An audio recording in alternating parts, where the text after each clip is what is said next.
प्रधानमंत्री की आर्थिक सलाहकार परिषद की एक स्टडी से पता चला है कि भारत में 65 साल के बीच हिंदुओं की आबादी घटी है। देश में 1950 और 2015 के बीच बहुसंख्यक धर्म वाले हिंदुओं की आबादी 7.8% कम हुई है, जबकि कई पड़ोसी देशों में बहुसंख्यक समुदाय की आबादी में जबरदस्त उछाल देखने को मिला है। स्टडी के अनुसार 1950 में भारत की जनसंख्या में हिंदुओं की हिस्सेदारी 84% थी। 2015 तक ये घटकर 78% हो गई। इसी अवधि में मुसलमानों की हिस्सेदारी 9.84 से बढ़कर 14.09% हो गई।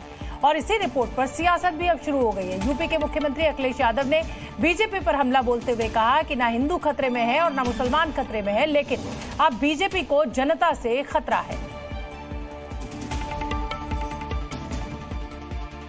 अखिलेश जी, हिंदू आबादी खतरे में है। अखिलेश जी, हिंदू आबादी खतरे में है। ये लोग मंदिर को अनावश्यक बता रहे हैं, राम मंदिर पे कोई खतरे में नहीं। बीजेपी को जनता से खतरा है। बता रहे प्रधानमंत्री को सलाह देने वाले इकोनॉमिक एडवाइजरी काउंसिल की इस रिपोर्ट को लेकर कांग्रेस ने कहा कि ये हिंदू मुस्लिम करने की कोशिश है, तो वहीं केंद्रीय मंत्री गिरिराज सिंह ने कांग्रेस पर पलटवार करते हुए इसे गजवाए हिंद की साजिश करार दे दिया है। देखिए, एक तो इलेक्शन के वक्त ये सर्वे, ये असेसमेंट जानबूझ के किया जा रहा है। ये मसला हिंदू मुसलमान है ही नहीं। ये मसला देश का गरीब और मालदार के बीच की जो दरार है वो मसला है। आप पूरे देश के अंदर ऑब्जर्व करेंगे, जो गरीब लोग हैं, चाहे वो हिंदू हों या मुसलमान हों, उनकी आबादी बढ़ी है। जो रिपोर्ट आया है ये चिंताजनक है।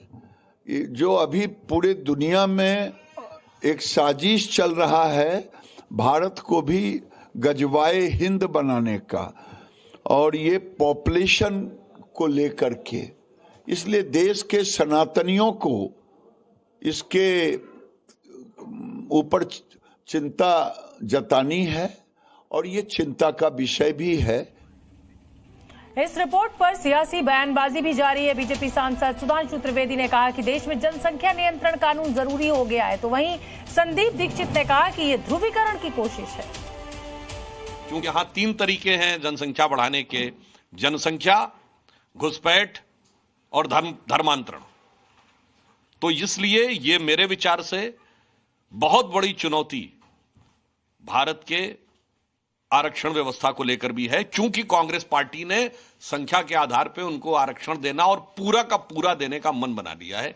इसलिए ये बहुत गंभीर प्रश्न है। 40, 50, 60 के दशक में जनसंख्या बढ़ती थी, आज हम उससे आधे से भी कम स्पीड में बढ़ रहे हैं और अगले 15 या 20 साल में भारत की जनसंख्या बढ़ना बंद हो जाएगी और तमाम समुदाय अगले 10-15 साल में जिस स्तर पर पहुंचेंगे फिर आगे उतना ही स्तर रहेगा। तो एक तो ये कोई बहुत बड़ी चिंता की बात नहीं है, लेकिन इसको जो हर बार जनसंख्या बढ़ने को ये एक समुदाय से जोड़ते हैं, मुसलमानों और हिंदुओं से जोड़ते हैं, ये सरासर आंकड़े के हिसाब से भी एक गलत पिक्चर प्रेजेंट करते हैं और हर चीज को सांप्रदायिक करने की कोशिश करते हैं।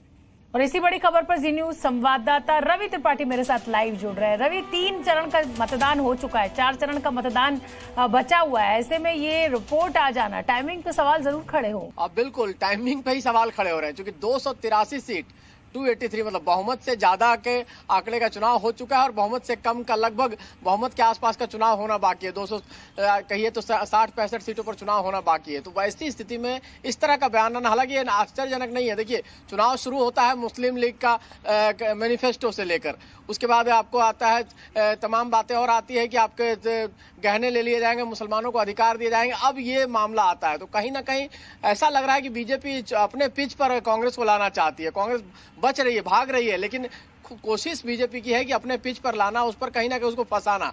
अभी तक कांग्रेस बची हुई है, शायद अभी तक कांग्रेस ने कोई गलती नहीं की और कांग्रेस गलती करे इसी बात का इंतजार किया जा रहा है। सैम पित्रोदा साहब ने गलती की, कांग्रेस ने उनको कहीं ना कहीं सख्त एक्शन लेने की बात की और उनसे पोस्ट छुड़वाया। अब लोग कह रहे हैं कि कहीं ना कहीं कोई और नेता बयान, दिग्विजय सिंह पर भी इंतजार किया जा रहा है। लेकिन रवि, मन में ये भी तो सवाल आता है कि भाई जब ये कहा तो बीजेपी कह रही है कि साहब अब की बार 400 पार, 2 चरण के बाद ही अब ये हिंदू मुसलमान मुसलमान, मुस्लिम लीग, मटन खाना, इस तरह की सियासत की जरूरत आखिर बीजेपी को क्यों पड़ने लगी? क्या जमीन पर कुछ स्थिति कमजोर दिख रही है बीजेपी? तो देखिए, ग्राउंड रिपोर्ट उनके पास आती होगी, सब कोई अपना अपना सर्वे कराता है। हो सकता है बीजेपी के पास एक रिपोर्ट आ रही हो कि बिना ये जो धर्म वाला जो पिच है, इसको बगैर आप चुनाव नहीं जीत सकते हैं, आगे नहीं बढ़ सकते हैं। देखिए, बीजेपी का चुनाव लड़ने का तरीका आप गौर कर लीजिए, और प्रधानमंत्री मोदी का विकास के साथ साथ विरासत यानी धर्म वाला मुद्दा, इसको बीजेपी नहीं छोड़ती है। चाहे वो गुजरात हो, चाहे तमाम राज्य हो, उसमें इस मुद्दे को लाया जाता है और इस मुद्दे से पर लाकर कांग्रेस को घेरा जाता है।